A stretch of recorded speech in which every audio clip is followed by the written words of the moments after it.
Cacá citou na devocional dela, para nós não cairmos num legalismo, não é? Quando pensamos aí nas leis do nosso Deus, cantando aí a pedra da nossa aula, ou melhor, da continuação da nossa aula, não é? Domingo passado nós iniciamos o assunto falando sobre legalismo, tratamos bastante domingo passado sobre o que a Bíblia nos ensina acerca do legalismo, os perigos do legalismo, sintomas, não é, de um viver legalista. E hoje nós queremos dar continuidade no assunto e vermos como nós resolvemos isso à luz das Escrituras, não é? É sempre aquela questão, a gente primeiro identifica a doença, para depois prescrever o remédio. Como que nós lidamos com o nosso viver legalista? Como que nós tratamos o legalismo à luz das Sagradas Escrituras? E aí, se você não estava domingo passado, meu irmão, vou pedir que depois, durante a semana, aí, assista a aula lá de domingo passado, para que fique melhor organizado na sua mente a ideia que nós continuaremos a tratar, tá bom? Vamos orar, queridos, mais uma vez para nós iniciarmos. Eterno Deus, nós queremos te agradecer, Pai. Domingo, dia do Senhor, dia que nós nos reunimos em assembleia solene, ó Deus, como teu povo, para cultuar a Ti, para Te adorar, para aprender da Tua palavra, sermos instruídos por ela, Senhor. Nós te pedimos que nesta manhã, ó Deus, o Teu Santo Espírito nos conduza nas verdades do Teu Evangelho, que as lições, ó Pai, da Tua palavra caiam em nossos corações, que nós sejamos conduzidos, ó Deus, a Te amar, a sermos santos, a fazer Tua vontade em todas as áreas da nossa vida e a vivermos com um viver piedoso, ó Pai. Nós não queremos ser legalistas, Senhor. Nós queremos vencer o legalismo do nosso coração. Nós queremos descansar na leveza do Teu Evangelho. Queremos colocar sobre nós, Senhor, o Teu fardo, que é suave. Nos ajuda nessa manhã, ó Deus, a compreender a Tua palavra e a sermos instruídos por ela. Que ela caia como semente em boa terra em nossos corações. Que ela cresça, que ela dê fruto de arrependimento. Tudo isso para a glória do Teu nome, Pai. Assim nós oramos pelos méritos do Teu Filho Jesus. Amém. Queridos, deixa eu relembrar alguns pontos principais daquilo que nós comentamos domingo passado, que são essenciais para nós pensarmos um pouco mais como vencermos o legalismo do nosso coração. Comecei contando para você sobre a história lá da igreja do Piper. Os irmãos irão lembrar deste pequeno relato, que nós falamos que o John Piper, quando ele chega na igreja dele em 1980, lá na Bethlehem Baptist Church, lá em Minneapolis, nos Estados Unidos, havia uma cláusula no pacto de membresia da igreja que proibia os membros de consumirem qualquer tipo de bebida alcoólica e em qualquer quantidade. Não é? Havia essa determinação que para você ser membro da igreja lá batista em Minneapolis, você não poderia consumir nenhum tipo de bebida alcoólica em nenhuma quantidade. E aí, depois de 2 anos, o Piper vai pregar sobre isso à igreja para mudar essa cláusula. E aí ele vai pregar num domingo pela manhã, e este aqui é um trecho deste sermão, não é? Deus odeia o legalismo tanto quanto odeia o alcoolismo. Vejo 10 milhões de pessoas a mais no inferno por causa do legalismo do que por causa do alcoolismo. O legalismo é uma doença mais perigosa do que o alcoolismo porque não se parece com uma. Alcoólatras não se sentem bem-vindos na igreja. Legalistas adoram ouvir sua moralidade exaltada na igreja. Então foi esta, mais ou menos, a tônica daquilo que Piper pregou naquela manhã para combater essa cláusula que havia no pacto de membresia. E aí falamos bastante, né? Iniciamos com isso para tratarmos do assunto do legalismo, definirmos o legalismo, como ele está se manifestando na nossa vida. Depois disso, queridos, e aí esta parte faltou, não é? Na aula passada, e prometi aos irmãos que traria hoje, a cláusula da igreja foi alterada. Então, a cláusula anterior dizia que era proibido aos membros consumirem qualquer tipo de bebida alcoólica em qualquer quantidade.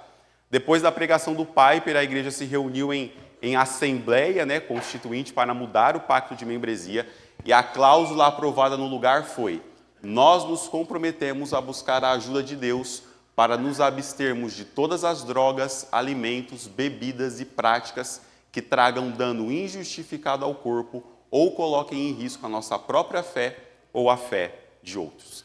Então perceba como a cláusula aprovada no lugar ela é muito mais abrangente, muito mais madura e muito mais espiritual no que concerne a prática de não sermos legalistas. Então, em vez de simplesmente ter uma cláusula que dizia não beba, a nova cláusula aprovada foi: nós nos comprometemos a não beber, a não comer, a não usar qualquer tipo de droga e a não fazer com que os nossos irmãos na fé tropecem em práticas que nós estamos adotando. Uma cláusula muito mais ampla e muito mais madura para a vida da igreja. Nós comentamos, queridos, algumas questões sobre aquilo que o legalismo não é. Nós começamos falando aquilo que o legalismo não é, para depois irmos para aquilo que ele de fato é. E falamos como cumprir a palavra de Deus não é legalismo. Se submeter às ordenanças bíblicas não é legalismo. Então, parecia meio óbvio dizer isso, não é? De que se submeter às regras divinas não é nenhuma prática legalista, mas nós sempre precisamos enfatizar isso. Quando nós nos submetemos às ordenanças das Escrituras, aquilo que Deus determinou para nós, nós não estamos sendo legalistas. A Bíblia diz para você não mentir, a Bíblia diz para você não adulterar, a Bíblia diz para você não roubar, a Bíblia diz para você amar o seu próximo, e quando você se submete às leis divinas, quando você se submete às ordenanças divinas, isso não pode ser enquadrado como legalismo. E aí comentamos também que não é legalismo qualquer tipo de regras humanas. Nós precisamos de regras humanas, por vezes, para gerir a nossa vida, tanto em sociedade, a nossa vida na igreja, a nossa vida familiar, a nossa vida no trabalho. Todas elas são fruto de regras humanas que nós criamos e que não são, por si só, legalistas, não é? E aí comentamos que as regras humanas são legalistas quando elas estão torcendo a palavra de Deus ou quando elas estão substituindo a palavra de Deus. E aí sim, nós temos um caso perigoso de legalismo para tratarmos.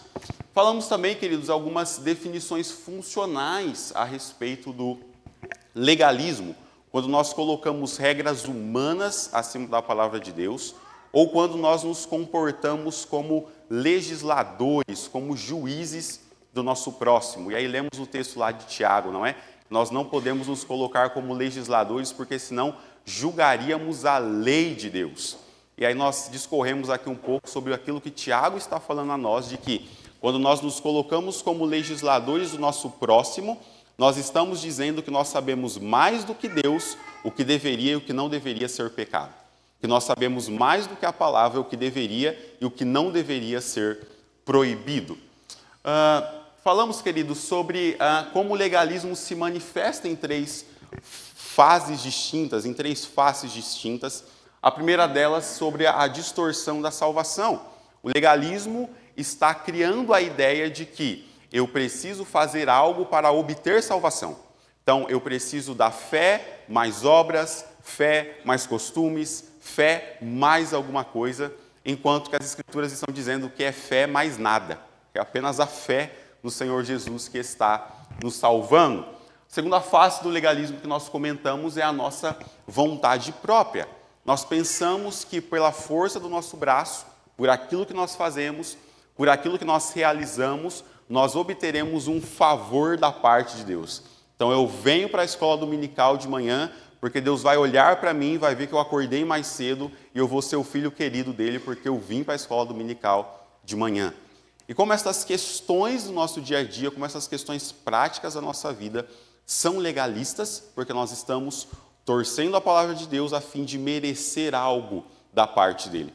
E aí, por fim, falamos sobre como o legalismo se manifesta em um moralismo sem Cristo, não é? A ideia de que eu crio regras de costumes para a minha vida, então, aquilo que eu visto, aquilo que eu ouço, aquilo que eu vejo, e como muitas dessas coisas não estão alicerçadas na palavra de Deus, e eu tento, de algum modo, definir minha santidade por questões que não são tão claras assim nas Sagradas Escrituras de ser ou de não ser pecado. Dentro disso, queridos, e dentro da noção que nós trabalhamos domingo passado acerca do legalismo, nós falamos como o legalista ele tem uma obsessão pela lei, não pelo espírito da lei, que é muito mais abrangente, mas pela lei em si, pela lei seca que está ali escrita, não é? Então, o legalista ele se concentra muito mais na letra da lei do que propriamente no espírito da lei. E aí falamos como o Senhor Jesus começa a mudar isso quando ele vai tratar com os fariseus e que ele abrange muito mais para além do que só a letra da lei fala. Então, nós demos o caso, o exemplo, né, melhor dizendo, daquilo que o Senhor Jesus, quando vai tratar com os fariseus, dizendo, olha, a lei diz que você não pode adulterar, mas eu lhe digo que se você olhar para uma mulher com pensamento impuro, você já adulterou com ela. Então perceba como o Senhor Jesus foge simplesmente do texto seco da lei e amplia isso. O espírito da lei é muito maior para abarcar outras questões que envolvem também o nosso coração. E aí concluímos por aqui, irmão, se eu não estiver enganado, falando de como o legalismo se manifesta em alguns sintomas muito práticos da nossa vida, como farisaísmo, como a hipocrisia. E aí falei para os irmãos, não é, que o legalismo do meu coração propriamente se manifesta por meio do perfeccionismo. Falamos como perfeccionismo e legalismo estão atrelados um ao outro. Tratamos também sobre como há uma falta de graça na vida do legalista, não é? Ele sempre exerce muita misericórdia para o seu próprio coração, mas não vê com misericórdia os seus irmãos na fé. Para os seus irmãos é a lei e para ele mesmo é a graça. E aí encerramos aqui falando um pouco desta cegueira espiritual que o legalista tem, que ele não se vê como legalista, não é? E ele consegue identificar pecados facilmente nas pessoas, mas não consegue identificar os seus próprios pecados. O legalista não se vê como legalista. Então, em resumo, foi basicamente isso que nós tratamos aí no domingo passado. Deixe, meu irmão, a partir de agora, lhe dar algumas questões mais práticas para nós pensarmos legalismo e aí depois pensarmos em como vencê-lo. Nós podemos pensar o legalismo, queridos, em duas frentes. Numa frente vertical e numa frente horizontal. O legalismo vertical é aquele que se manifesta da minha relação com Deus. Da minha relação com Deus. Então, eu crio regras para ser aceito por Deus. Eu crio leis para que Deus me ame mais. Eu crio regras para que Deus me veja com bons olhos e exerça mais misericórdia para a minha vida. Esse é o legalismo vertical. Eu estou indo além daquilo que Deus já derramou sobre a minha vida, além da graça e da misericórdia que Ele já me disponibilizou, e estou tentando fazer por merecer algo da parte de Deus. E quando nós pensamos no legalismo horizontal, é o legalismo que se manifesta da minha vida para com a vida do meu irmão. Então, se o meu irmão não segue as leis e as regras que eu criei no meu coração, eu não o aceito. Se ele não segue as regras que eu criei para a minha vida, eu acredito que ele é menos crente, menos salvo, menos santo do que eu. Então perceba que no legalismo vertical, o legalista está dizendo assim, Deus só me aceita se eu cumprir tais regras. No legalismo horizontal, o legalista está dizendo, eu só te aceito se você cumprir as minhas regras. Então perceba como essas duas frentes são muito próprias do nosso coração. Quantas leis, quantas regras nós criamos em um legalismo vertical, de acreditarmos que Deus só nos aceitará se nós fizermos algo ou se nós não fizermos algo, e quantas vezes nós criamos regras para a nossa comunidade, para a vida dos nossos irmãos, em que nós dizemos, eu só te aceito como um cristão verdadeiro, eu só te aceito como um filho de Deus, se você cumprir as regras que eu criei para mim mesmo, que não estão embasadas nas Sagradas Escrituras. E aí dei o exemplo lá para os irmãos da vez que eu quase fui disciplinado por estar de barba na igreja, não é? De que fui ameaçado por uma disciplina por estar com a barba um pouco maior do que deveria, não é? Então, essas questões por vezes permeiam a vida da igreja evangélica como um todo, não é? Nós lidamos com todas elas de modo um tanto superficial quando nós pensamos no legalismo, e aí nós precisamos olhar isso à luz das Sagradas Escrituras. Meu irmão, este é um aspecto primordial quando nós entendemos legalismo, porque ele vai se consumir como um fardo na sua vida, como um fardo. É simplesmente impossível, meu irmão, para qualquer um de nós conseguirmos carregar fardos que nós criamos para o nosso coração, que estão além da palavra de Deus. Vou citar aqui novamente um texto que nós comentamos bastante domingo passado, lá em Atos, capítulo 15. quando vai ter o Concílio de Jerusalém e vai ter a discussão se eles deveriam ou não continuar se circuncidando. O apóstolo Pedro vai pedir a palavra e dizer assim: por que nós faremos nossos irmãos levarem um fardo que nem nós e nem nossos pais pudemos carregar? Por que nós colocaríamos sobre o fardo da igreja, sobre os ombros da igreja, um fardo que nossos pais não conseguiram cumprir, um fardo que nós não conseguimos cumprir?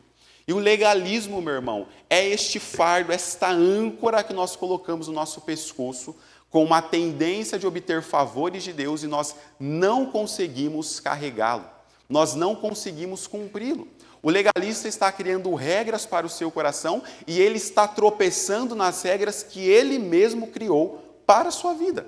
Ele está tropeçando nas regras que ele definiu para o seu coração. Então, o legalismo, meu irmão, ele sobrecarrega a nossa própria alma e ele sobrecarrega a alma do nosso próximo.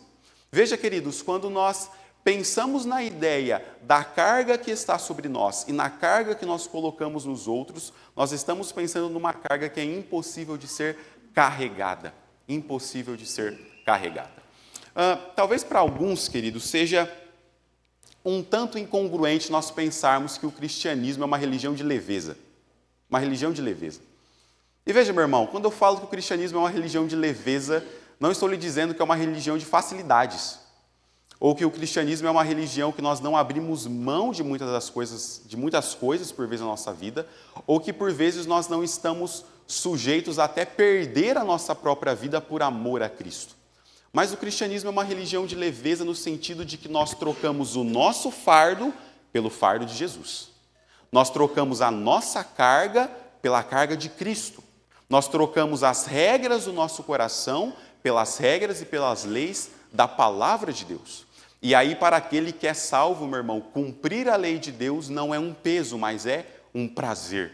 Eu cumpro as leis de Deus, eu cumpro as ordenanças de Cristo porque fui salvo. E isso para mim é uma alegria, isso para mim é um gozo, isso para mim é algo que eu tenho vontade de o fazê-lo. Eu não o faço para merecer salvação, eu faço porque já fui salvo no Senhor Jesus Cristo. Nós pensarmos, irmãos, a ideia do legalismo como fardo sobre a nossa vida é primordial para que nós não ultrapassemos aquilo que a lei de Deus fala e para que nós também não fiquemos aquém daquilo que a lei de Deus ordena para a nossa vida. Nós queremos pensar muito isso nesta manhã. Falamos bastante, queridos, domingo passado sobre o legalismo e aí no final ficou o nosso teste do legalismo, não é? E o horário já tinha avançado bastante, aí eu prometi para os irmãos que nós o faríamos hoje.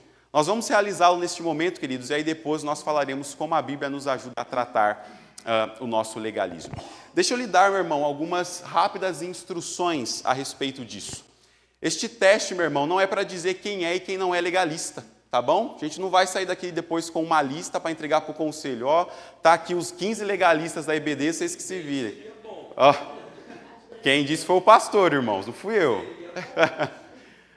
Veja, queridos, isso aqui é para nós pensarmos tendências de legalismo no nosso coração. Tendências de legalismo do nosso coração.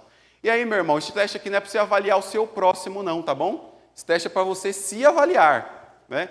Esse teste foi desenvolvido pelo pastor Lupriolo, que ele tem um livreto muito bom sobre legalismo, e aí eu só trouxe para a nossa aula de hoje, mudando aí algumas questões mais práticas para a vida da nossa igreja. Deixa eu te explicar como é que vai funcionar, meu irmão. Nós temos 10 afirmações. Você vai olhar para cada uma daquelas afirmações e dizer se aquilo dificilmente se aplica a você, se aquilo raramente se aplica a você, às vezes, com frequência, frequentemente ou quase sempre e fortemente. E aí, para cada uma dessas, tem uma nota de 0 a 5. Então, 0 é, eu nunca faço isso, quase nunca faço isso, isso não se aplica à minha vida. E o 5 é, isso frequentemente se aplica à minha vida. Eu estou sempre fazendo essa ação, eu estou sempre tendo esse tipo de pensamento, tá bom? Você vai anotar aí, meu irmão, a nota que você vai dar para cada afirmação e no final você vai somar isso. No final você vai somar. Então, para a afirmação 1, eu tenho uma prática 2, que é às vezes. Para a afirmação 3, eu tenho uma prática 5, que é frequentemente. Para a afirmação 4, uma nota 0, eu quase nunca faço isso. Tá bom? Vá anotando aí cada uma delas. e no final você vai somar todas as notas das 10 afirmações e ver quanto que dá. Tá bom? Anota aí no celular, no papel, o que lhe for mais conveniente. Todos prontos, queridos? Podemos começar nosso teste de legalismo? Eu já fiz o meu, no final eu te falo quanto que deu minha nota. Vamos lá, queridos, olha lá. Afirmação 1. Quando alguém possui opiniões diferentes às minhas acerca de coisas que não estão claramente delineadas nas Escrituras, eu as julgo como erradas ou sendo imaturas e não espirituais. E aí, meu irmão, você quase nunca faz isso, você às vezes faz isso, você frequentemente faz isso, você sempre faz isso. Quando alguém tem uma opinião diferente da sua acerca de coisas que não são tão claras nas Escrituras, você julga essas questões como erradas, como pecaminosas, como imaturas, como não espirituais. Atribua aí para você sua nota. Ó, lembrando lá a escala, tá, queridos? 0 dificilmente, 1 raramente, 2 às vezes, 3 com frequência, 4 frequentemente, 5 quase sempre fortemente. Bom? 2, queridos. Concentro-me mais nas correções das minhas ações externas do que nas motivações do meu coração. Olha, isso aqui o legalista fala, hein? Concentro-me mais nas correções externas das minhas ações do que nas motivações do meu coração. Dê sua nota aí de 0 a 5.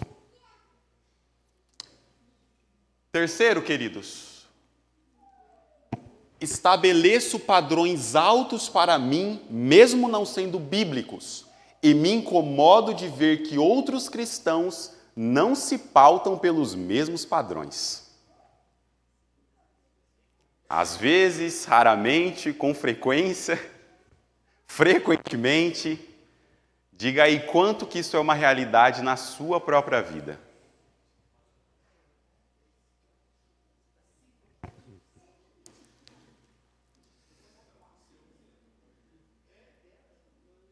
Pergunta 4, queridos. Pergunta não, né? Afirmação 4. Creio que Deus me ama mais quanto mais lhe obedeço. Ei, meu irmão, aqui o legalista chora, hein? Deus me ama mais quanto mais lhe obedeço. Quanto que isso permeia seu coração, meu irmão? Às vezes, quase nunca ou frequentemente? Por favor. Deixa eu dar uma ilustração. Dia que eu não faço devocional, Deus não me ama e tudo é errado na minha vida, porque eu não fiz devocional. Pega a dica aí, meu irmão.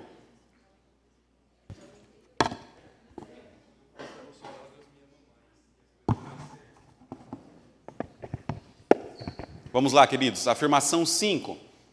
Sou mais rigoroso ao avaliar os pecados, fraquezas e escolhas dos outros do que sou ao avaliar as minhas próprias falhas. Eu não vou comentar nada, irmãos, durante as afirmações não, tá bom? Vou deixar que vocês reflitam aí em cada uma delas. Sou mais rigoroso com os pecados dos outros do que com os meus pecados. Afirmação 6, queridos. Tenho dificuldade... Estão na 5 aí ainda? Bora, Julião.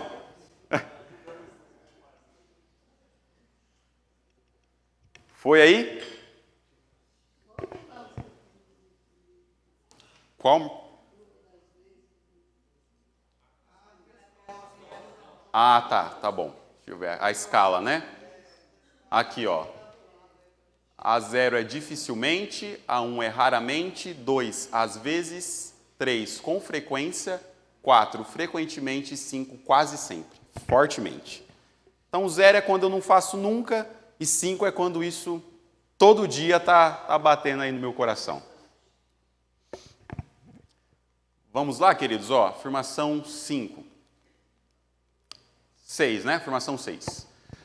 Tenho dificuldade em distinguir entre aquilo que a Bíblia realmente ordena e aquilo que é apenas uma tradição, preferência ou costume da minha igreja.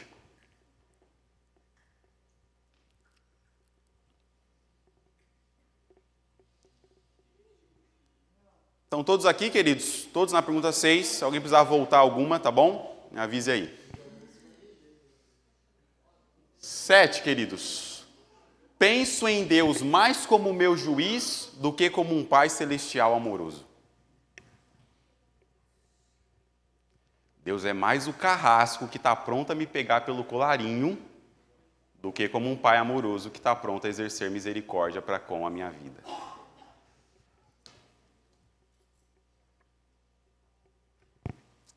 8, queridos. Digo às pessoas o que podem, devem e precisam fazer em áreas que a Bíblia não trata.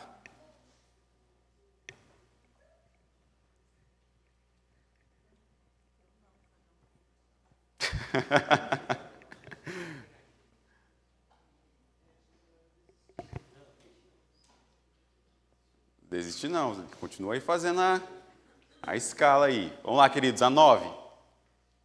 Chamo de pecado, mesmo a Bíblia não falando isso, as escolhas e opiniões dos outros que não são iguais às minhas.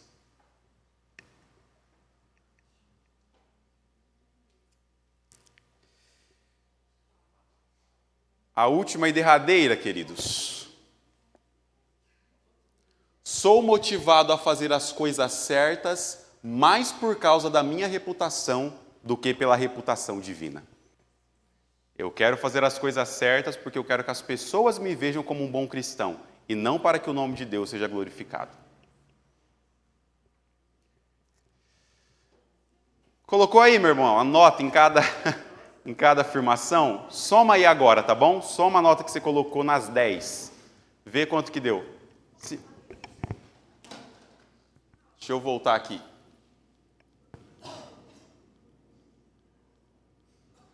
Aqui?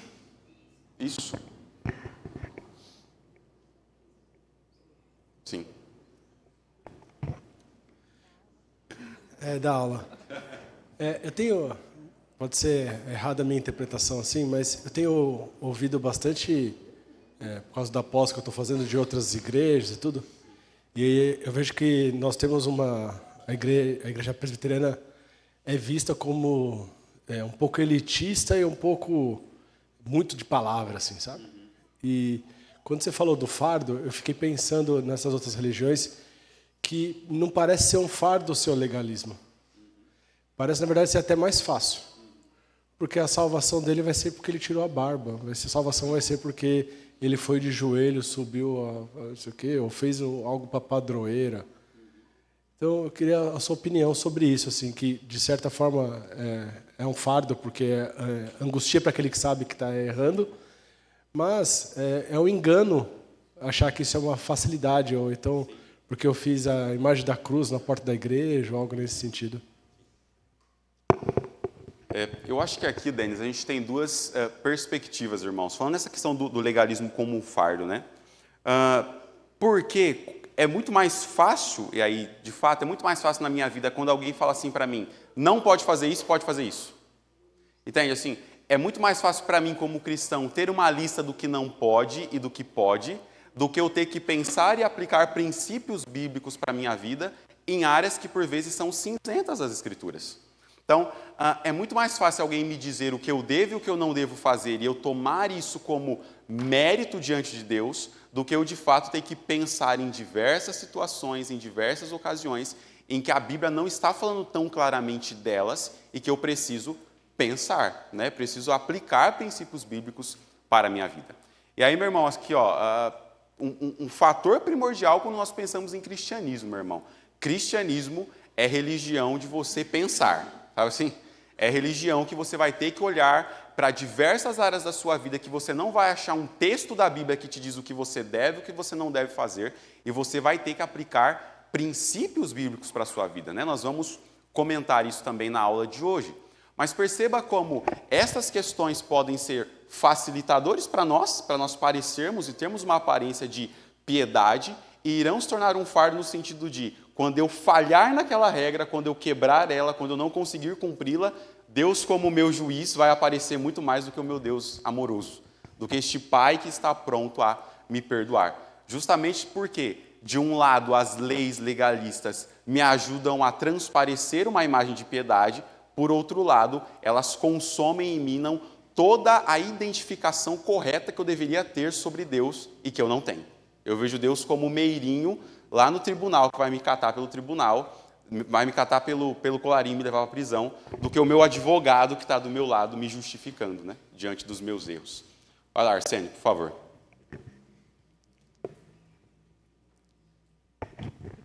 Mas assim, o fardo também não é só relacionado com a pessoa, né?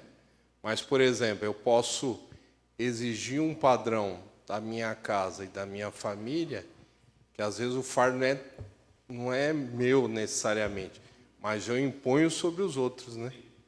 E aí, mais ou menos como os fariseus faziam, né?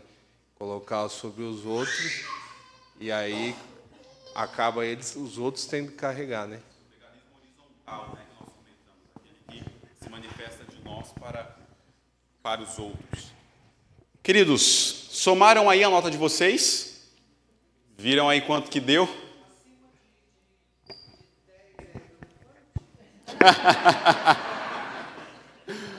Vamos ver aqui, ó.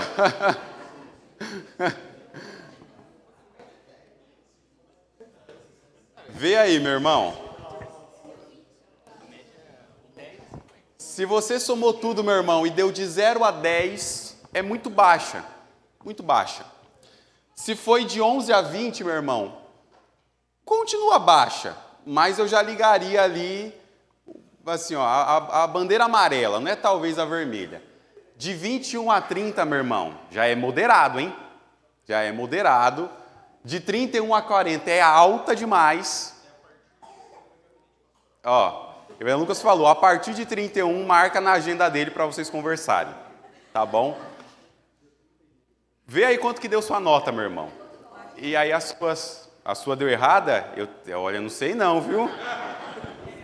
Vê aí, eu acho que o teste não está dando errado, não. Olha lá, Tati. Olha, se fosse antes, eu ia estar ali, ó, nos 50, porque eu era extremamente legalista. Mas eu louvo a Deus que eu vejo crescimento no meu coração, conhecer o caráter do Senhor, colocou o meu coração no meu lugar, mostrou mesmo o meu orgulho, o meu perfeccionismo, quem eu era, e o quanto que eu ainda careço da glória de Deus, porque não é sobre mim, mas é sobre Ele. Deixa eu falar a minha nota aqui, né? Deixa eu assim, gosto na IBD de falar dos meus pecados, né? Quando eu fiz esse teste, meu irmão, a primeira vez, minha nota deu aqui, ó, entre 31 e 40, se eu não me engano, deu 30 e 35, se eu não me engano, alguma coisa. E assim, ó, gabinete pastoral a minha situação. E comentei com os irmãos domingo passado, queridos, como eu luto com altas tendências legalistas no meu coração. Falei para os irmãos assim, ó, conversa com a minha esposa depois. Assim, ó, altas tendências legalistas no meu coração, meu irmão. E que nós simplesmente falarmos assim, não, eu não sou legalista. Isso não vai resolver o problema, meu irmão. Você precisa fazer, como diz Corinto lá, né? Examine-se, pois, o homem a si mesmo.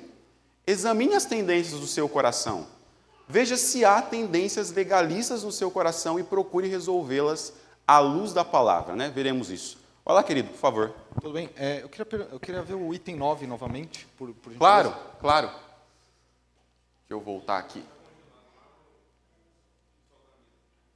Só um minutinho ali, queridos, eles vão descongelar ali. Foi? Aqui. Chamo de pecado, mesmo a Bíblia não falando isso, as escolhas e opiniões dos outros que não são iguais às minhas. Ah, tá.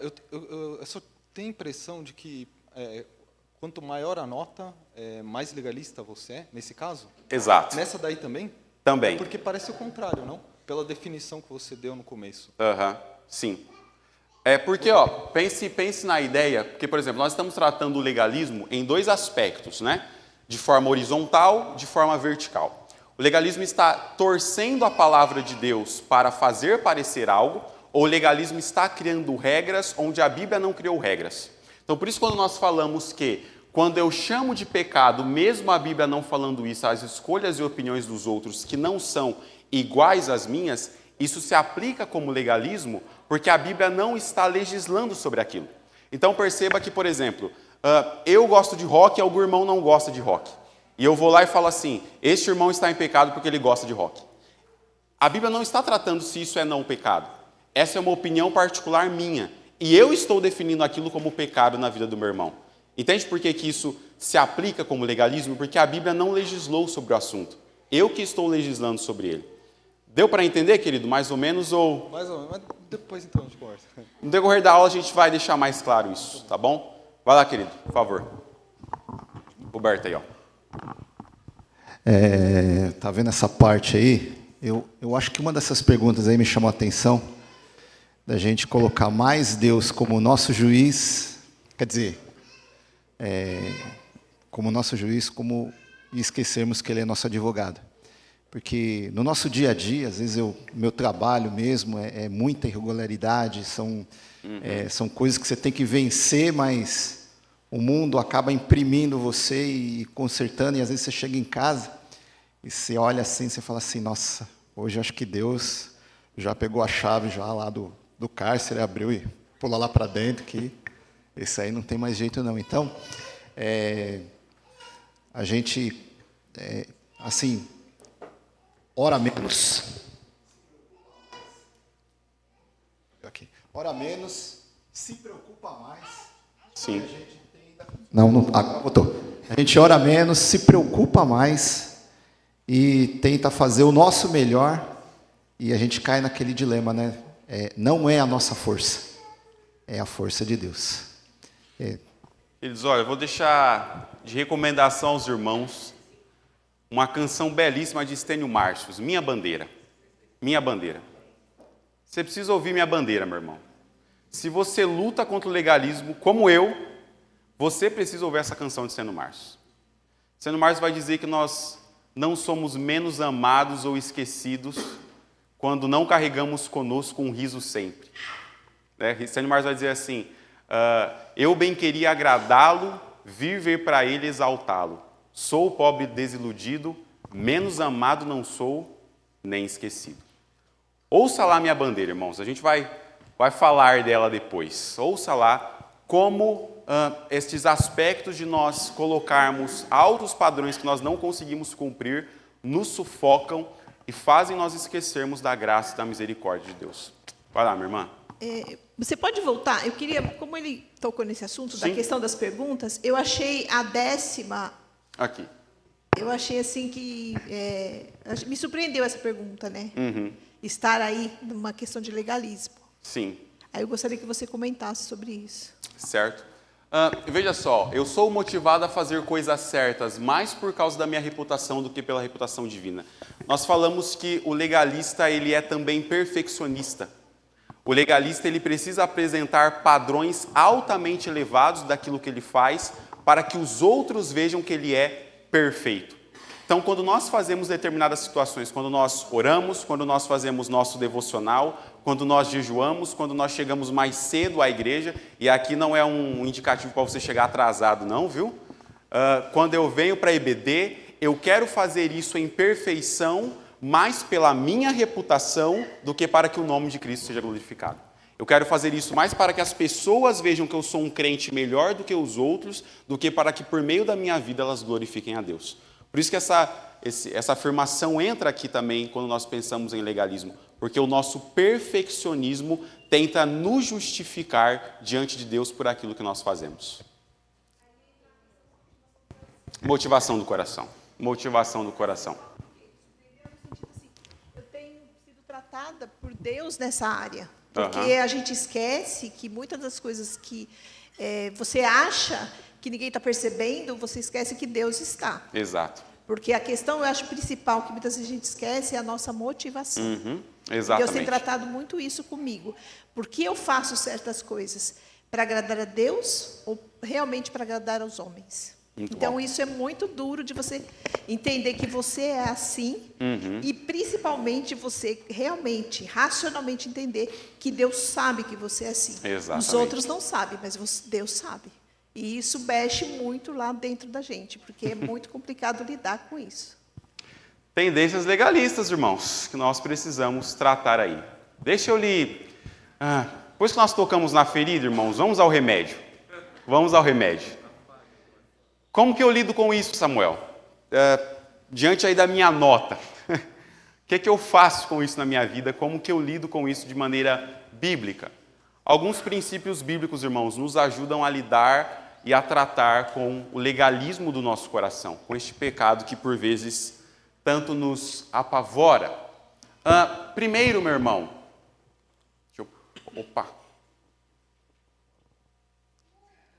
voltou, aqui. Primeiro, meu irmão, faça do conhecer e do apropriar-se completamente da doutrina da justificação e de sua união com Cristo um alvo pessoal para a sua vida. Quero ler um texto com os irmãos, Efésios capítulo de número 2. Abra aí Efésios 2.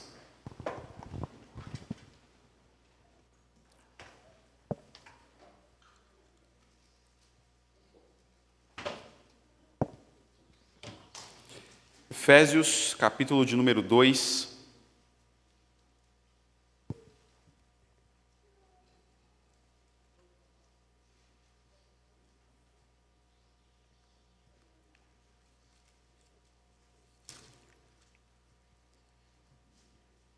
Eu quero ler com os irmãos o verso 8 e o verso de número 9.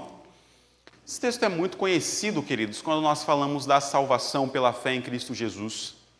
Mas eu quero que nós pensemos em uma outra perspectiva daquilo que Paulo está falando aqui em Efésios. Efésios capítulo 2, verso 8 e 9 nos diz assim: Porque pela graça sois salvos mediante a fé, e isto não vem de vós, é dom de Deus, não de obras, para que ninguém se glorie. Olha o que o apóstolo Paulo está dizendo, meu irmão, após ele falar aqui de Deus ter nos chamado para uma nova vida, de Deus ter nos dado vida quando nós estávamos mortos em delitos e em pecados. O apóstolo Paulo vai dizer que nós somos salvos pela fé em Cristo Jesus e que isto não vem de nós, é dom de Deus. A grande discussão que por vezes ocorre é com o pronome demonstrativo isto que está aí no texto. Isto não vem de vós, é dom de Deus. A pergunta que geralmente colocam é: o que este isto representa? Representa a fé? Representa a salvação? Representa a graça? O que é que não vem de nós, que é dom de Deus? Esse aí, meu irmão, é um pronome neutro no grego. Um pronome neutro no grego, ele faz referência a tudo que foi falado anteriormente. Ele não faz referência a uma palavra específica. Ele faz referência a toda a frase, a toda a oração que foi feita. O apóstolo Paulo está dizendo que a graça, a fé e a salvação não vêm de nós. As três são dom de Deus. Nós fomos salvos pela graça, a fé que nós precisávamos para ser salvos e a própria salvação, nada disso veio de nós. As três são méritos exclusivos do nosso Deus. As três são dádivas de Deus para o seu povo. Por que esse texto é importante, queridos, quando nós pensamos em como vencer os nossos legalismos? Porque nós precisamos lembrar que toda a essência da nossa vida cristã, a nossa fé que nós temos para crer em Cristo, a salvação que nos alcançou, a graça por meio de qual nós fomos salvos, não veio de nós. Isto é uma obra exclusiva do Senhor Jesus. Exclusiva. E aí, meu irmão, deixa eu lhe falar, quando nós lembramos que tudo que ocorreu na nossa vida e que ocorre na nossa vida em aspectos de salvação, em aspectos de santificação, não tem mérito nosso. Quando nós lembramos que todas essas coisas ocorreram porque Deus exerceu misericórdia para com a minha vida, eu vou minando o legalismo do meu coração, porque o legalista está querendo fazer algo para merecer da parte de Deus. Quando eu lembro que o Senhor Jesus me deu a fé para crer nele, quando eu lembro que o Senhor Jesus exerceu graça para com a minha vida, que ele não precisava me salvar, mas ele quis me salvar, quando eu lembro que o Senhor Jesus me salvou, não há espaço para legalismo crescer no meu coração. Você precisa, meu irmão, se apropriar da doutrina da justificação para a sua vida. Você foi salvo e justificado em Deus. E sendo salvo e justificado, você não pode ter no seu coração a tendência de achar que se você fizer algo, você merecerá algo da parte de Deus.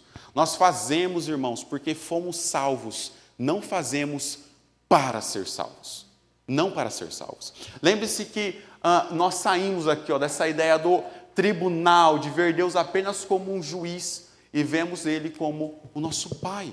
O nosso Pai. E veja, meu irmão, eu não estou dizendo que Deus deixou de ser juiz. Ele continua sendo juiz. A ideia é que nós, como legalistas, nós esquecemos que Deus é nosso Pai também. E nós, muitas das vezes, pensamos mais em Deus como juiz do que como Pai. Nós pensamos mais em Deus como um carrasco que está pronto a nos condenar do que alguém que está pronto a exercer misericórdia para com a nossa vida. Tempos atrás, irmãos, eu estava vendo uma pequena Bíblia que o Israel tinha lá em casa, uma Bíblia para criança assim mesmo, para bebê. E eles se tratavam Deus assim, com a ideia assim, de alguém que está pronto para catar um raio, sabe? E jogar na cabeça de quem pecou. Sabe assim, a ideia de que Deus estava simplesmente abandonando seus filhos, de que você pecou, não há mais alternativa para a sua vida, não há mais misericórdia para a sua vida, e de que agora você precisa lidar com as consequências do seu pecado, e não há graça que lhe faça merecer algo da parte de Deus. Meu irmão, assim, nós precisamos desmistificar a ideia de que Deus é simplesmente um juiz e que Ele não é um Pai amoroso para com a nossa vida, de que Ele não está pronto a nos perdoar, Meu irmão, assim, citamos isso quando preguei aos irmãos aqui falando sobre ansiedade. O Senhor Jesus não fala que Deus é Pai das aves e nem que Ele é Pai dos lírios do campo, mas para os seus discípulos, o Senhor Deus, vai dizer o Senhor Jesus, Ele é vosso Pai. Ele é vosso Pai. Ele não é Pai das aves nem dos lírios, mas de vocês Ele é Pai. Você precisa ver, meu irmão, Deus como um Pai amoroso. Se você, sendo um pai e uma mãe humana, exerce misericórdia para com seus filhos, por que Deus, meu irmão, que é perfeito em santidade, também não faria? Porque Deus, que é perfeito em misericórdia e em amor, também não faria quando você tropeçasse. Nós precisamos, irmãos, nos apoderar da doutrina de justificação como algo prático para a nossa vida. Nós, por vezes, pensamos essas doutrinas num campo periférico. Deus me justificou. O que isso implica na sua vida, Deus ter lhe justificado? Implica, meu irmão, que você não pode fazer algo para merecer algo da parte de Deus. Implica que você precisa se lembrar constantemente de que você é amado pelos méritos de Jesus. Essas são as implicações da doutrina da justificação na nossa vida. Olha uma outra questão, meu irmão. Aprenda a distinguir questões pecaminosas de questões não pecaminosas. Irmãos, nós precisamos aprender a dizer o que é pecado e o que não é pecado. Deus não quer que seus filhos sejam, meu irmão, imaturos na fé, que precisam ficar tomando um leite racional pelo restante da vida. Nós precisamos aprender a dizer o que é pecado e o que não é pecado. Nós precisamos olhar biblicamente para as situações da nossa vida e dizer assim, isso aqui desagrada a Deus e isso aqui não desagrada. Perceba, meu irmão, esta questão é importante porque o legalismo do nosso coração enxerga pecado onde não há. E pior, o legalismo do nosso coração não enxerga pecado onde há pecado. Você precisa, meu irmão, olhar para os princípios da palavra de Deus e aprender a distinguir aquilo que é e aquilo que não é pecado. Veja, meu irmão, quantas as vezes nós chamamos de pecado questões que são apenas preferências nossas, questões apenas que são gostos pessoais nossos, questões apenas que são normativos que nós estabelecemos para a nossa vida e que a palavra de Deus não estabeleceu. Você precisa aprender a dizer o que é e o que não é pecado. Olha aqui, meu querido, 5 perguntas que nos ajudam a distinguir se algo é ou não pecado à luz da palavra de Deus. Deus proíbe ou ordena isso em sua palavra? Lembre-se que pecado não é apenas deixar de fazer o que Deus ordena, mas é também fazer o que Deus proíbe. O pecado tem 2 frentes, tem 2 lentes. Deus ordena isso em sua palavra, Ele proíbe isso em sua palavra. Por exemplo, as Escrituras dizem que aquele que pode fazer o bem e não faz, peca. Então perceba, Deus não está proibindo algo, Ele está te dando uma ordem, faça o bem, porque se você não fizer, você está pecando. Mas Deus também está nos trazendo proibições, não adultere, porque se você adulterar, você está pecando. Então eu tenho 2 frentes, quando nós pensamos em pecado? Deus proíbe ou ordena isso em sua palavra? Você precisa pensar isso, meu irmão. Aquilo que eu quero fazer é proibido pelas Escrituras? Aquilo que eu não quero fazer é ordenado pelas Escrituras? Você precisa tratar estas coisas à luz da palavra de Deus. Segunda questão, mesmo que não haja um mandamento explícito, isso viola algum princípio bíblico? Perceba, irmãos, nós nem sempre, e assim, na maioria das vezes, nós não teremos um versículo claro te dizendo que você deve ou não fazer em alguma área da sua vida.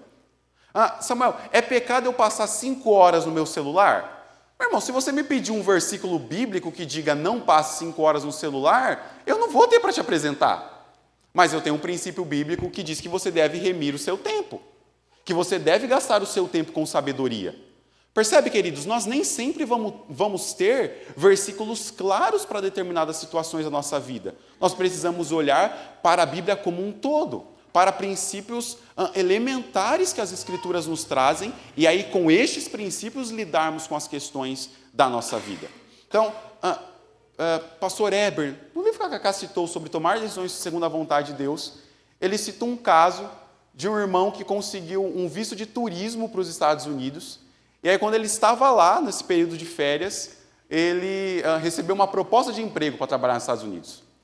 E aí ele ficou com aquela dúvida, né? Será que é da vontade de Deus que eu trabalhe ou não? Pense comigo, meu irmão, o visto de turismo te autoriza a trabalhar em outro país? Não. Te parece da vontade de Deus que essa porta de emprego viole uma lei determinada no país que um turista não pode trabalhar? Te parece que Deus te dará uma ordem para violar a lei que ele estabelece, que os governantes estabeleceram? Então veja, você não vai ter um versículo bíblico te dizendo claramente o que fazer, mas você tem princípios que regem a sua vida. Olha uma outra questão, meu irmão. Qual é a intenção do meu coração ao fazer isso? Que aí é o ponto que a nossa irmã citou. O que você faz, meu irmão, você faz pelo quê? Por qual razão? Por qual motivo? Por que você veio na escola dominical hoje de manhã? Eu não sei, meu querido, você sabe, você precisa lidar isso com Deus. Por que você virá ao culto hoje à noite? Por que você ora? Por que você faz devocional? Por que você faz culto doméstico com a sua família? Estas questões, irmãos, e as intenções do nosso coração precisam ser levadas em consideração. Nas Escrituras, irmãos, não apenas o modo como nós fazemos importa, mas o porquê nós fazemos também importa. O motivo pelo qual nós fazemos também importa. Por vezes eu estou com a motivação certa e eu faço de modo errado. Por vezes eu faço de modo certo com a motivação errada. Você precisa aprender a distinguir isso diante da palavra de Deus, a lidar com essas questões. Olha uma outra pergunta que nos ajuda muito. Eu posso fazer isso pela fé, com boa consciência e para a glória de Deus? Com boa consciência e para a glória de Deus? As coisas que eu faço isso para que Deus seja glorificado, para que o nome de Deus seja exaltado? Ou eu faço isso, voltando lá na nossa pergunta 10, para que a minha boa reputação seja vista diante dos homens? Quinta pergunta, meu irmão, isso me conduz ao pecado ou prejudica o amor e a edificação do próximo? Queridos, aqui é um campo da nossa liberdade cristã. Veja, existem diversas situações na Bíblia, queridos, que não serão tratadas como pecado especificamente, mas que podem fazer com que os nossos irmãos tropecem na fé. A Bíblia não te proíbe, meu irmão, de consumir bebida alcoólica. Mas será que seria sábio você convidar para sua casa um irmão que luta contra o alcoolismo e colocar na mesa uma garrafa de vinho para ele beber? Na sua liberdade cristã, meu irmão, você o pode fazer. O problema é quando, com a sua liberdade cristã, você faz com que outros tropecem na fé. Você faz com que outros tropecem em algum pecado. Veja, meu irmão, nós precisamos aprender a distinguir estas coisas, lembrando que a nossa fé, irmãos, é também fazer com que os nossos irmãos cresçam em santificação, e não ser um instrumento de tropeço, e não ser um instrumento para que ele caia no seu pecado. Eu sei que tem um irmão da minha igreja que luta com o dinheiro e que ele estoura limites do cartão de crédito. Eu sei que ele está completamente endividado e eu vou simplesmente chamar ele para ir fazer compras. Eu vou emprestar meu cartão para ele. Perceba, meu irmão, isso está no campo da sua liberdade como cristão fazê-lo? Está. Será que é prudente você o fazê-lo? Será que é prudente você, assim, preparar o terreno fértil para que alguém peque dentro da liberdade cristã? Perceba, nós precisamos aprender a distinguir essas coisas à luz da palavra. Você precisa aprender, meu irmão, dizer o que é pecado e aquilo que não é pecado. Deixa eu lhe contar uma situação que aconteceu. Certa feita, alguém veio falar comigo e falou assim: Samuel, eu preciso que você fale com a minha filha sobre tatuagem. Poxa, meu irmão, será que sou eu mesmo que tenho que falar com sua filha sobre tatuagem? E aquilo ficou na minha mente. Eu fui conversar com a pessoa depois. Olha, especificamente sobre o quê? Não é sobre o que você quer que eu converse? Não, porque minha filha ela quer fazer tatuagem, eu não quero que ela faça tatuagem, ela quer porque quer fazer tatuagem. Já complica um pouco mais a situação, né? Assim, você que é mãe e pai, não quer, sua filha quer, assim, não sei muito o que eu posso ajudar nessa história, né? E aí, conversando com essa pessoa, eu descobri que o que ela queria que eu falasse para a filha dela era que fazer tatuagem era pecado. No fim das contas era isso. Ela queria que eu claramente dissesse assim: fale para minha filha que isso é pecado, porque aí você falando que é pecado, ela vai te ouvir e aí eu não preciso mais comprar essa briga em casa. Era mais ou menos essa a ideia. E olha, minha irmã, eu posso trazer princípios daquilo que a Bíblia diz. Eu não posso simplesmente falar para sua filha: não faça porque é pecado, porque aí se ela me perguntar por que é pecado, eu não vou ter o que dizer. Irmãos, todos nós aqui estamos de acordo que fazer tatuagem por fazer não é pecado? Se você tem alguma dúvida sobre esse assunto, queridos, venha conversar depois que a gente discorre mais sobre ele. Mas entenda que o desejo e a motivação do coração não era simplesmente glorificar a Deus, era simplesmente assim: eu não gosto de tatuagem, minha filha mora na minha casa, ela quer fazer, eu não quero que ela faça, então eu preciso que alguém diga que é pecado. Meu irmão, não é assim que o Evangelho funciona. Não é assim que as Escrituras tratam. Veja, meu irmão, antes que alguém pergunte, eu não tenho tatuagem, tá bom, queridos? Não tenho. Nenhuma. Não tenho nenhuma tatuagem. Mas entenda algo, meu irmão. O fato de algo não ser ordenado não significa que aquilo é proibido. E o fato de algo não ser proibido não significa que é ordenado. O fato da Bíblia não te proibir de fazer uma tatuagem não quer dizer que você tem que fazer. Você percebe essa questão? E o fato da Bíblia, meu irmão, não tratar disso como um pecado, precisa fazer com que você lide com princípios para a sua casa. Então, meu irmão, lá em casa a gente tem uma regra. Nossos filhos não farão enquanto estiverem debaixo do nosso lar. Por que é pecado? Não, porque a gente não gosta, porque na minha casa quem manda é eu e minha esposa. Ponto final. Essa é a regra que a gente estabeleceu. É igual seu filho ser corintiano. Você aceitaria? Jamais. Pecado forte. O problema é que a gente, quando está tratando do legalismo, a gente quer sempre categorias. Então, tatuagem é um assunto comum. Por que a gente não discute o terceiro furo da orelha? Não, então vamos discutir o terceiro furo da orelha. Então a gente vai ter que discutir também a cirurgia de correção do nariz, porque eu não gosto do formato do meu nariz, vou fazer uma cirurgia plástica. A gente vai ter que discutir também. E aí, mas aí é uma outra história, porque aí é uma questão de saúde. Então a gente vai ter que discutir o uso da Coca-Cola. O Monjaro. Nós vamos ter que discutir, como diz o seminarista Leandro, o irmão Jairo. O irmão Jairo. O irmão Jairo está nas igrejas. Então, mas Coca-Cola não. Coca-Cola é um problema. Nenhum médico em sã consciência vai dizer que você deveria consumir aquilo. Entende? E tinha ontem, vou te falar, tinha Coca-Cola no nosso churrasco. E nem era 0. Não, mas tinha uma que não era 0. A tampa era vermelha que eu vi. É pecado, não é pecado, é pecado, não é pecado. Eu posso, eu não posso, eu posso, eu não posso. Por que você faz? Entende? Por que aquela mãe quer aquilo? E por que aquela jovem quer aquilo? Sabe qual era meu sonho de tatuagem? Vou falar para vocês que hoje eu não estou dando aula, hoje eu estou apaisando. como meu pai e minha mãe também era bravo, igual o Samuel é bravo com o filho dele, eles não iam aceitar que eu me tatuasse, se bem que meu pai é tatuado, eu falei, também o dia que eu for ordenado, eu vou tatuar aqui, ó, em cima do meu coração, aqui, ó, 1 Pedro capítulo 4, verso 1 a 5, que é o texto que eu me senti vocacionado para o ministério pastoral. Olha que...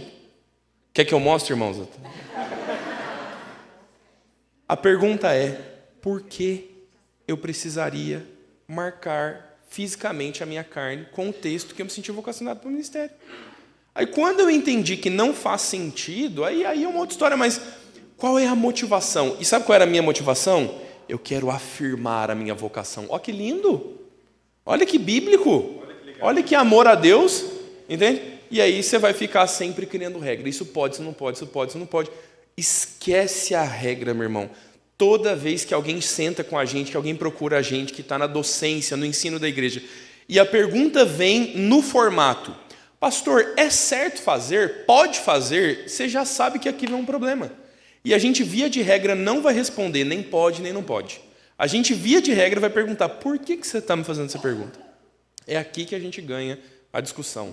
Então, ouça o que o Samuel está dizendo, para você não sair daqui falando, agora eu aprendi que para ser legalista pode isso ou não. Não, você não volta a assistir a aula de novo. Não é sobre pode ou não pode, entende? E aí a gente tem que trabalhar nisso aqui. Você percebe, irmão? Novamente, cristianismo é religião para você pensar. Você pensar. Seria muito mais fácil a gente falar o quê? Não pode. Mas é muito mais fácil, meu irmão. A gente estabelece aqui uma lista. Todo ano a gente atualiza o anexo aqui da nossa igreja do que pode, do que não pode, meu irmão. E aí a gente ignora as escrituras, ignora o que a Bíblia fala. A questão é, meu irmão, você precisa lidar com isso com princípios bíblicos. Com princípios bíblicos. E aí, meu irmão, puxa novamente o gancho da tatuagem. O teu irmão que fez não é menos crente do que você. O teu irmão que fez não é menos santo, não é menos salvo, não é menos amado por Deus. Mas eu sei qual que é a intenção do coração dele. Vê lá a pergunta do catecismo que nós falamos. Nós não julgamos intenções do coração. Não julgamos intenções do coração. É quebra do 9º mandamento julgar por qual razão meu irmão fez ou deixou de fazer. Eu não sei porque que meu irmão fez ou deixou de fazer tatuagem, meu irmão. Quem sabe é ele e Deus. O fato é, eu não posso dizer que aquilo é pecado se a Bíblia não fala. Eu não posso dizer que ele é menos filho de Deus por fazer algo que não está claro nas Escrituras. Você precisa, meu irmão, lidar com isso através de princípios bíblicos. Uma outra questão, meu irmão, e este aqui, olha, vou lhe falar que além do perfeccionismo, este ponto aqui fez com que eu fosse para o quarto chorar em posição fetal. Não permita que o seu próprio medo de cair em pecado torça o seu pensar a respeito de pecaminosidade de certas atividades. Deixa eu lhe resumir o que isso quer dizer. Às vezes, o nosso medo de pecar, irmãos, faz com que nós criemos situações e criemos regras para que este pecado, de fato, não seja marcado na nossa vida. E aí nós começamos a criar regras legalistas no nosso coração para não pecar. Então, veja, é errado eu ter medo e prudência para não pecar, Samuel? De modo nenhum. Provérbios diz que aquele que vê o mal e se desvia é sábio, que o tolo vê o mal e corre em direção a ele. Não é pecado, meu irmão, você ter medo ou temor em pecar contra Deus. O problema é quando esse temor em pecar começa a criar regras além daquilo que a própria Bíblia lhe estabeleceu para que você não peque. O problema, meu irmão, é quando você começa a subir o sarrafo numa altura impraticável para você mesmo, para você não pecar. Sabe a típica frase que o legalista adora? Eu prefiro pecar pelo excesso do que pecar pela falta. Meu irmão. Vamos pensar essa frase. Eu prefiro pecar pelo excesso. Onde eu prefiro pecar pode ser algo bom. Pensa assim, a frase é incongruente por si mesma. Eu prefiro pecar pelo excesso do que pecar pela falta. Não seria melhor não pecar por nenhum e nem por outro? Não seria melhor não pecar nem pelo excesso e nem pela falta? Pecar pelo excesso, meu irmão, é legalismo. Pecar pela falta, meu irmão, é liberalismo, é abandonar a vida com Deus. Perceba, eu não peco nem por um e nem por outro. Eu acho no equilíbrio das Escrituras o padrão para a minha vida. Hermes, leva o microfone para ela, por favor. Então pense aí, meu irmão, quantas vezes você repetiu isso na sua casa, na sua vida? Talvez tenha um padrão de legalismo aí. Vai lá, Thaís, por favor. Isso entra muito porque o amor de Deus acaba sendo excluso dessa condição. Porque você acaba não temendo a Deus, e quando eu falo no temor, a questão do respeito, de entender que Ele é o Deus soberano sobre as nossas vidas, por amor a Ele, porque por tudo que Ele fez, por tudo que Ele é, simplesmente pelo fato de seguir regras e, no final, calha naquilo que o pastor está falando todo domingo, né? Da gente chegar no céu e Jesus falar assim, eu nem te conheço. Exatamente. Meu irmão, cuidado, assim, ó, vigie contra o pecado, meu irmão. Isso aqui não é para te desincentivar a ter cuidado com o pecado, não. O que eu estou lhe dizendo é, tome cuidado para que regras que você crie para lutar contra o pecado, meu irmão, não se torne fardo sobre o seu coração. Por vezes você vai começar a pecar pelo excesso. E aí, pecar pelo excesso, você vai começar a transpor esses fardos para a vida dos seus irmãos. Vai lá, Felipe. Vou deixar o Felipe falar, irmãos, que ele está de folga hoje, ele veio na IBD, hoje ele vai falar para nós. O Hermes vai levar o microfone aí, tá bom? Está meio congestionado aqui. O Hermes ficou preso lá no... As crianças travaram ele. Primeiramente, bom dia Samuel, bom dia aos irmãos. Minha pergunta é em relação a dar ou não esmola. Nós sabemos que a maioria das pessoas que pedem esmola, elas têm algum vício, né? Um vício em entorpecentes. Então, não dar esmola cai no não fazer o bem, né? Mas, por outro lado, existe um pai da igreja, não me recordo quem que é, acho que, se não me engano, é São Jerônimo. Ele diz que se Deus pensasse como os que não dão esmola, então Deus não nos daria nada. Porque Ele veria, tipo assim, se eu der algo a ele vai usar para pecar em algum momento. Então, como é que a gente resolve essa questão? Eu acho que, irmãos, nesse quesito, nós precisamos de prudência. Prudência. Deixa eu lhe dar um exemplo. Estou eu uma vez, meu irmão, lá no Armênia, no ponto de ônibus, voltando da faculdade, 11h30 da noite. Rapaz, cansado. Passa por mim um morador de rua e fala assim para mim, cara, você tem uma moeda aí para me dar? Eu acho que tinha umas 2, 3 moedas no bolso e falou assim para mim, é porque eu queria beber. Ele falou assim, eu não vou mentir para você não, cara. Eu estou pedindo sua esmola porque eu quero beber. O que você acha, meu irmão? É prudente eu dar a esmola ou não? O que você faria? Você daria a moeda ou não daria? Entende? Assim, ó, eu estou fazendo bem ou mal a ele, contribuindo. Eu estou contribuindo para o vício dele se perpetuar. Mas teve uma outra vez que alguém passou e falou assim para mim, eu estou com fome. Eu não quero beber. Eu quero comer. Você teria uma moeda para me ajudar? E eu vi esta pessoa, de fato, comprando a marmita para comer. Percebe a diferença, Felipe? Qual que é a grande questão nossa hoje, né? É que qualquer meia andada que você dá em São Paulo, meu irmão, uns 5 vão te abordar, pelo menos. Assim, ó, você vai ali no calçadão em Guarulhos, meu irmão, uns 6, além de tentar lhe vender chip, vai tentar pedir alguma moeda para você. Qual que é a questão? Como nós agimos com prudência nessas questões? Não é? Fazer o bem é algo que a Bíblia nos ordena? De fato. O problema é que nós temos pessoas que, em nome de uma história de bondade, estão tentando nos enganar. Minha esposa conta uma história que tinha alguém que ficava ali perto da faculdade dela, que já estava há uns 5 anos pedindo dinheiro para comprar uma passagem para ir embora. E assim, já tinham 5 anos. Assim, e nunca... aumentou, né, o valor. Assim, era para dar volta ao mundo, né? Porque assim, minha esposa terminou a faculdade e a mesma pessoa continuava pedindo dinheiro para comprar a passagem para ir embora para casa. Então assim, nunca conseguiu juntar esse valor, né? Então nós precisamos de prudência nessas situações que envolvem todos os aspectos da nossa vida, né? Saber lidar com isso de maneira a não negligenciar a bondade que Deus nos ordena, mas também a não sermos tolos. Deixa eu correr aqui, irmãos, para nós concluirmos. Mude o seu foco do interior para o exterior. Você precisa lidar com o seu coração, meu irmão, para tratar com o legalismo. Você precisa lidar com o seu coração. Você precisa vasculhar, vistoriar o seu coração, as suas intenções, as suas volições e perceber se elas são para a glória de Deus ou se elas são para a sua própria glória.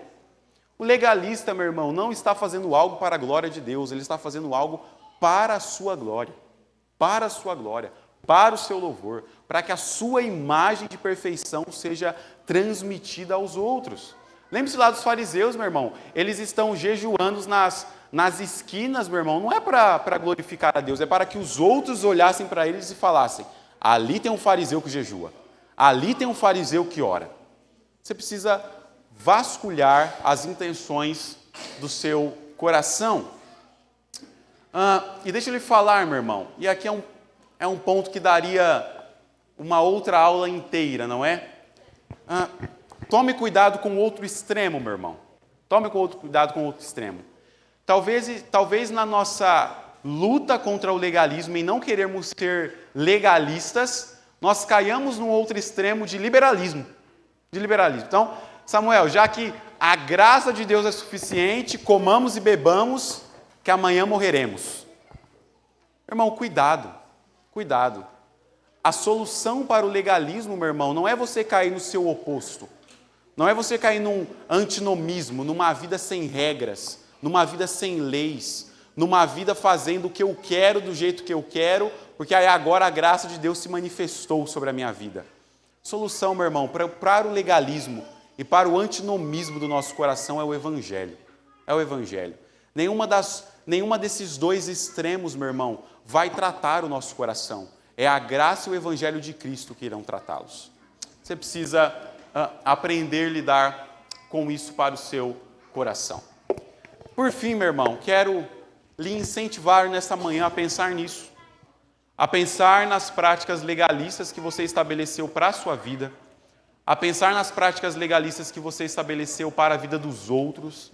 A pensar em quantas vezes, irmãos, e olha, não foi poucas as vezes que eu, no meu coração, julguei irmãos da minha comunidade de não serem tão crentes ou de não terem boas intenções, por eles simplesmente terem opiniões ou fazerem algo diferente daquilo que eu acreditava e que a Bíblia não era incisiva e tão clara naquilo. Nós precisamos pensar, irmãos, quantos legalismos há no nosso coração, quantas regras nós criamos na nossa relação com Deus, na nossa relação para com o próximo, e que, na verdade, como nós falamos, são fardos que irão destruir e sufocar a nossa alma. Pega o teu resultado aí do teste do legalismo, meu irmão, e coloque ele diante de Deus. Coloque ele diante de Deus. Ore para que o Senhor lhe ajude a vencer, para que o Senhor lhe dê graça para não ser legalista. Vamos orar, irmãos, para encerrarmos? Sim. Tá bom. Há pedidos, irmãos. Eu vou colocar o teste lá no grupo da igreja, tá bom? Os irmãos podem refletir em casa depois, sem a pressão do irmão ao lado, né? O filho ao lado, eu coloco lá depois para os irmãos. Vamos orar, queridos? Eterno Deus, nós nos colocamos, Senhor, mais uma vez diante de Ti, diante da Tua santa palavra, diante do Teu santo evangelho. Queremos Te louvar, Senhor, porque a Tua palavra, Senhor, não é um fardo incarregável para o nosso coração. As Tuas leis não são pesarosas, ó Pai, à nossa vida. Os Teus mandamentos, ó Pai, eles são mandamentos de paz, de vida. Por meio da Tua palavra, Senhor, nós crescemos em santidade. Por meio das Tuas leis, Senhor, que são sábias e verdadeiras, nós crescemos em amor e em comunhão com os nossos irmãos. Por meio da Tua palavra, Senhor, nós crescemos em ser mais parecidos com o Teu Filho Jesus. Ajuda-nos, ó Deus, a não sermos legalistas. Ajuda-nos a não criarmos regras, Senhor, que estão para além da Tua palavra. Ajuda-nos a não julgar os nossos próximos, ó Deus, como menos crentes, menos santos, menos salvos. Por pensarem, Senhor, por vezes em situações diferentes das nossas. Nos ajuda, Senhor, a sermos bíblicos. A não pecarmos nem pelo excesso, mas também a não pecarmos pela falta. Nos ajuda a sermos conduzidos, ó Deus, pela prudência da Tua palavra. E nesta prudência, Senhor, vivermos a nossa vida. Nosso coração, ó Deus, naturalmente tende ao legalismo. Porque nós tentamos, Senhor, o tempo todo fazer algo para merecer algo da Tua parte. Nós o tempo todo estamos criando regras e padrões para a nossa vida, para sermos, ó Deus, mais amados por Ti. A doutrina da justificação, Senhor, e a justificação que o Senhor proporcionou a nós, nos diz o oposto, que nós não precisamos fazer nada para sermos amados, que o Senhor de bom grado decidiu nos amar e nos salvar. Ajuda-nos a nos apoderar, ó Deus, destas verdades para o nosso coração, para a nossa vida. É a oração que fazemos nos méritos do Teu Filho Jesus. Amém. Bem, Deus abençoe, irmãos.